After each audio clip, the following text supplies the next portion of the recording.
Détecter les maladies infectieuses comme le VIH ou l'hépatite B en un temps record, c'est maintenant possible grâce à cette machine. Ce dispositif dénommé Samba a été développé par une équipe de scientifiques de Cambridge. Ses inventeurs insistent sur sa robustesse, sa simplicité et sa précision. C'est vraiment très simple. Les patients viennent et l'échantillon est prélevé. Ensuite, il est testé dans les 90 minutes, après quoi les résultats sont disponibles. Vous pouvez vraiment décider si le médicament ou leur traitement est efficace ou si le patient a développé une résistance, si la personne testée est infectée ou non. Vous pouvez obtenir un résultat en 90 minutes pour un test extrêmement compliqué. Normalement, ce type de test est effectué dans une petite machine et nous avons réduit sa taille à celle d'une machine à café qui peut être utilisée par n'importe qui.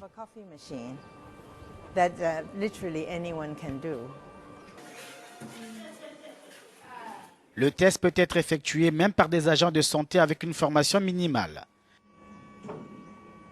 L'équipe a démontré comment les échantillons de sang étaient chargés dans la machine.